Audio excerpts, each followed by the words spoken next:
বিগত দিনে আপনারা ৩২ নম্বর যেভাবে মোকাবেলা করেছেন, বিগত দিনে হাতুড়ি লীগ হেলমেট বাহিনীকে যেভাবে মোকাবেলা করেছেন, সন্ত্রাসীদের গডফাদার স্বরাষ্ট্রমন্ত্রীর নির্দেশনাকে যেভাবে মোকাবেলা করেছেন, ঠিক একই চেতনা নিয়ে বাংলাদেশের আগামী দিনে স্বর্ণোজ্জ্বল ভবিষ্যৎ করার, বাংলাদেশ জামাত ইসলামীর সিদ্ধান্তকে বাস্তবায়ন করার পাহারাদারির দায়িত্ব আমরা আজকে এখান থেকে গ্রহণ করে গেলাম।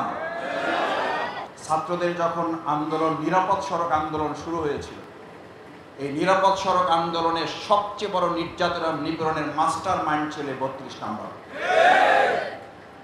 তারা এই অভিজাত এলাকা থেকে হাতুড়ি লীগ তৈরি করেছে, হেলমেট বাহিনী তৈরি করেছে। আমরা এখান থেকে এই ধানমন্ডির আগামী দিনে গোটা বাংলাদেশ পরিচালনার নেতৃত্ব তৈরি করব। আমরা বহুবার বলেছি, আমাদের প্রত্যেকটি প্রতিশোধ হবে তাদেরকে অন্তর কাঁপিয়ে দেওয়ার জন্য।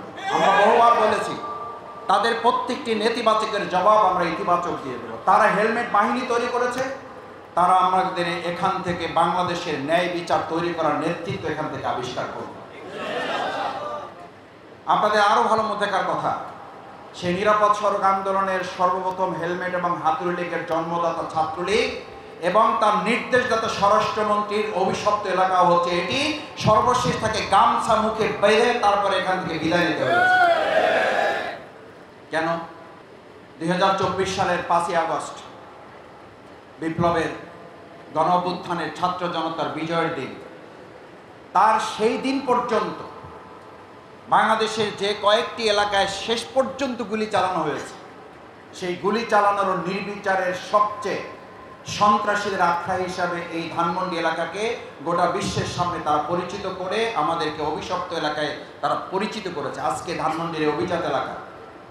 সম্মানিত সুধী মণ্ডলী যারা এখানে উপস্থিত আছেন, আমরা আজকে বাংলাদেশ জামাত ইসলামী আপনাদেরকে সাথে করে নিয়ে ঘোষণা করতে চাই, যারা সোনার মদিনাকে জাহিলি মদিনা করেছিল, জাহিলি মদিনা থেকে সোনার মদিনায় যে ইসলাম রূপান্তরিত করেছিল, বাংলাদেশ জামাত ইসলামী এই অভিশপ্ত জাহিলি ধানমন্ডি এলাকাকে আমরা একটা সোনার ধানমন্ডিতে পরিণত করব। সেজন্য শুধু স্লোগান যথেষ্ট নয়। বাংলাদেশ জামাত ইসলামী, ইসলামী ছাত্র শিবির সোনার মানুষ তৈরি করার কারখানা বাংলাদেশ জামাত ইসলামীর কাছে আছে না নাই? আমরা এটা মুখে বলি না। আলহামদুলিল্লাহ আমরা বাস্তবে প্রমাণ করেছি। আমাদের সামনে একজন সাবেক জাতীয় সংসদ সদস্য আছেন। সেই সময় সংসদ সদস্য ভবনে, আমাদের জাতীয় সংসদ ভবনে আমাদের দুজন মন্ত্রী ছিলেন। আপনাদের ভালো করে মনের কথা, এখানে সাংবাদিক বন্ধুগণ আছেন। শুধু আমাদের সেই মন্ত্রী দুজন নন, আমাদের সেই সময়ের সংসদ সদস্য যারা ছিলেন তাদের ব্যাপারেও চ্যালেঞ্জ করা হয়েছিল। আকণ্ঠ নিমজ্জিত দুর্নীতিতে একটা রাষ্ট্রের মধ্য থেকেও দুর্নীতি মুক্ত মন্ত্রণালয় এবং সংসদ সদস্যগিরি করা যায়, তার প্রমাণ বাংলাদেশ জামাত ইসলামী। আজকে ২০২৪ সালের ৫ই আগস্ট পরবর্তী যে বাংলাদেশে নতুন স্বাধীনতা পেয়েছি আমরা, এখানে যারা জীবন দিয়েছে, যারা হাত দিয়েছে, যারা পা দিয়েছে, যারা চোখ হারিয়েছে, সেই ভাইদের স্লোগান ছিল, তারা রাষ্ট্র মেরামতের কথা বলেছে, তারা উই ওয়ান্ট জাস্টিসের কথা বলেছে, তারা বলেছে এই কথা যে তাদের এখন চাঁদাবাজ এবং সুশাসনের জন্য চাঁদাবাজ মুক্ত একটা, স্বৈরাচার মুক্ত একটা বাংলাদেশের প্রয়োজন। তারা এটাও বলেছে এক চাঁদাবাজ থেকে তারা আর এক চাঁদাবাজের রাজত্বে এই বাংলাদেশকে আর ফিরে যেতে দেবে না। বাংলাদেশ জামাত ইসলামী আজকে তাদের নিজস্ব কোনো স্লোগান নিয়ে আসে নাই।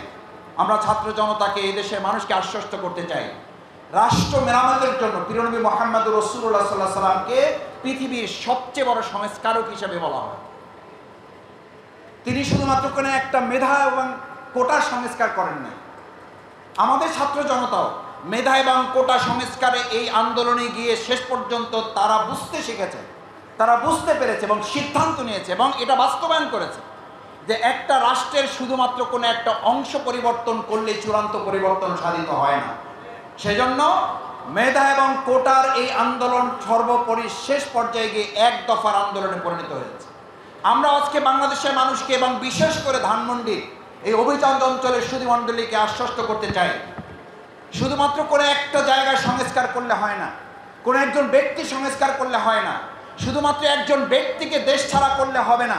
আমাদের সামগ্রিকভাবে এই প্রিয় মাতৃভূমি বাংলাদেশটাকে পরিবর্তন করতে হলে উই ওয়ান্ট জাস্টিসের মূল স্লোগান হচ্ছে ইসলামের ভিত্তিতে একটা সমাজ কল্যাণমূলক রাষ্ট্র প্রতিষ্ঠাই হচ্ছে তার একমাত্র সমাধান।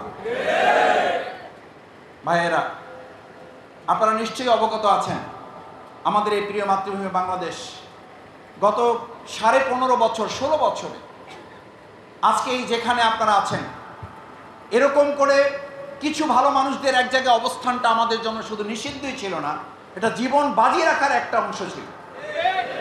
এই ধানমন্ডির জায়গাগুলোতে, ধানমন্ডির 32 নম্বর অঞ্চলটাকে একটা সন্ত্রাসের দুর্গ হিসাবে এটাকে এলাকায় চিহ্নিত করে এখানে সাধারণ মানুষের আপনাদের চলাচলকেও তারা সংরক্ষিত করে দিয়েছে।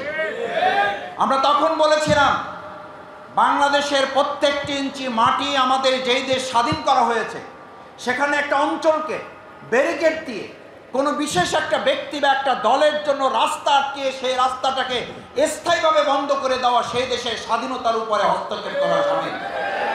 ভবিষ্যতে এমন আর কোনো দল আর সরকার ক্ষমতায় আসবে না যারা এরকম একটা রাস্তা, এরকম একটা অঞ্চলকে তাদের দুর্নীতি এবং তাদের সন্ত্রাসের আখড়া বানিয়ে ওটাকে আটকে দিয়ে জনগণের স্বাধীনতাকে খর্ব করবে, এরকম সরকার আর বাংলাদেশে প্রতিষ্ঠিত হবে না। আমরা সেই সময় বলেছিলাম একদিকে আমাদের অফিস তালা দিয়ে রেখেছেন, আর একদিকে আপনারা নিজেদের জায়গাকে সুরক্ষিত রাখার জন্য রাস্তা আটকে মানুষের চলাচলকে আপনারা সংরক্ষিত করে মানুষের স্বাধীনতাকে আপনারা হস্তক্ষেপ করেছিলেন। আপনারা রাস্তা আটকে দিয়েছিলেন। 2024 সালের 5ই আগস্ট বাংলাদেশের জনগণ আপনার দরজা বন্ধ করে দিয়ে আপনাকে বাংলাদেশ থেকে পালাতে বাধ্য করেছে। আমরা এই কথা স্মরণ করাচ্ছি এই জন্য, মানুষের উপর হস্তক্ষেপ করে মানুষের স্বাধীনতাকে হরণ করে মানুষের অধিকারকে সুরক্ষিত না করে সেটাকে সুগণ্ঠিত করা, সেটাকে স্তিমিত করে দেওয়া, এটা বাংলাদেশের স্বাধীনতার সাথে সম্পূর্ণ বিশ্বাসঘাতকতা এবং বেঈমানি করার শামিল। আপনারা স্বাধীনতার নামে, আপনারা 71 সালকে পুঁজি করার নামে, আপনারা মুক্তিযোদ্ধাদের ব্যবহার করার নামে মূলত এমন মুক্তিযুদ্ধ এবং মুক্তিযোদ্ধার ইতিহাস তৈরি করেছেন যার কারণে দেশের মানুষ আবার আর একবার জীবন দিয়ে নতুন একটা যুদ্ধ করে নতুন স্বাধীনতা আনার স্বপ্ন তারা দেখেছে। সেই জন্য 71 সাল এখন মানুষের যত না মনে থাকে, তার চেয়ে ইতিহাসে 2024 সালের জুলাই এবং আগস্টের গণঅভ্যুত্থান হচ্ছে নতুন স্বাধীনতা মানুষের কাছে। এর জন্য বাংলাদেশ আওয়ামী লীগ দায়ী। আমাদের প্রিয় 71, আমাদের 71-এর সেই স্বাধীনতা, সেই মুক্তিযোদ্ধা নিঃসন্দেহে গর্বের ব্যাপার, কিন্তু সেই স্বাধীনতা যুদ্ধ, সেই মুক্তিযোদ্ধাদের কলঙ্কিত করেছে আওয়ামী লীগ। এর জবাবে বাংলাদেশের মানুষের কাছে তাদের দিতে হবে। সম্মানিত ধানমন্ডিবাসী, আমি আর দুটো কথা বলে শেষ করতে চাই। আমাদের প্রিয় মাতৃভূমি বাংলাদেশ, আজ এই বাংলাদেশের মানুষের চাওয়াটা কি? এই বাংলাদেশের মানুষের খুব বড় বেশি চাওয়া কিছু নেই। তাদের প্রথম চাওয়া হচ্ছে প্রত্যেক মানুষ তার নিজের নাগরিক অধিকার সে সংরক্ষণ করতে চায়। এই নাগরিক অধিকার সংরক্ষণ করার জন্য বাংলাদেশ জামাত ইসলামী বিগত 15.5 বছর মানুষের অধিকার সংরক্ষণের জন্য, মানুষের স্বাভাবিক জীবন যাপনকে সংরক্ষণ করার জন্য আমাদেরকে তারা নিষিদ্ধ করার সিদ্ধান্ত নিয়েছে। আমরা জনগণকে সাথে করে আন্দোলন সংগ্রামের মাধ্যমে আওয়ামী লীগকে দেশের জনগণ নিষিদ্ধ করতে বাধ্য করেছে। একটা আদর্শিক দলকে আমরা বহুবার বলেছি, আদর্শিক দলকে আদর্শ দিয়ে মোকাবেলা করুন, রাজনৈতিক দলকে রাজনীতি দিয়ে মোকাবেলা করুন। বাংলাদেশের আওয়ামী লীগের দুর্ভাগ্য হচ্ছে তারা রাজনীতি দিয়ে মোকাবেলা না করে রাজনীতিকে তারা বন্দুক দিয়ে মোকাবেলা করতে চেয়েছে। তারা আয়নাঘর তৈরি করে আমাদেরকে মোকাবেলা করতে চেয়েছিল, ফাঁসির মঞ্চ তৈরি করে আমাদেরকে মোকাবেলা করতে চেয়েছিল।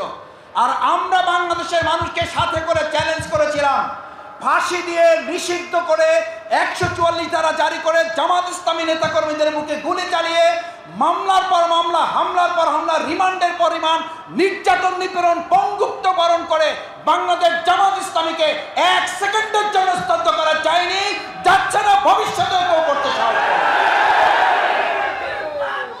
কেন এটা করেছেন? কেন আয়নাঘর তৈরি করেছেন? ব্যারিস্টার আরমানের কি অপরাধ ছিল? ব্রিগেডিয়ার আমান আজমের কি অপরাধ ছিল? আমাদের আজকেও জানতে হবে। ওয়ালিউল্লাহ মুকাদ্দাসরা কোথায়, তাদের ঠিকানা আপনাদের দিতে হবে। বাংলাদেশ ইসলামী ছাত্র শিবির, জামাত ইসলামের অসংখ্য নেতা কর্মীদেরকে আপনারা গুম করেছেন। তাদের কফিন কোথায়, তাদের কবর কোথায়, এখনো উদ্ধার হয়নি।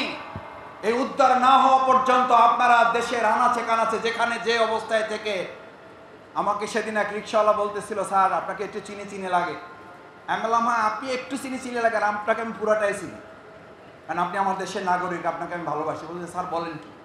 বলছে, হ্যাঁ চিনবো না, আপনি আমার দেশের নাগরিক। বলছে, স্যার তাহলে একটা কথা বলি। বলছে, ওই মহিলা নাকি শর্ট করে ঢুকবে। তো বললাম, তাহলে আপনি কি চিন্তা করছেন? বলছে, আমরা রিক্সাওয়ালার এক জায়গায় রাতে ঘুমাই, তো আমরা সিদ্ধান্ত নিয়েছি ও শর্ট করে ঢুকলে ওরা কট করে ধরবো।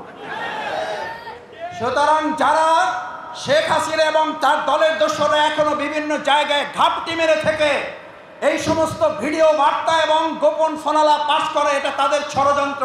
এই ষড়যন্ত্র যারা করছেন, চট করে ঢুকলে কট করে ধরে আপনাদেরকে এই জনগণের আদালতে আইনের কাঠামোর মধ্যে আপনাদের বিচার নিশ্চিত করার এক পর্যন্ত আমাদের আন্দোলন থামবে না। অত সহজ মনে করার কোনো কারণ নেই। গোটা রাষ্ট্রীয় কাঠামো বলা যায়, আশেপাশে সমস্ত বলয় আমাদের উপরে চাপিয়ে দিয়ে আপনারা 15.5 বছর নির্যাতন করে শেষ পর্যন্ত 15.5 সেকেন্ড হাতে পান নাই যারা, তারা আর দুঃস্বপ্ন দেখে সময় নষ্ট করে জাতির উপরে নতুন করে ঘাট চাপাবেন না।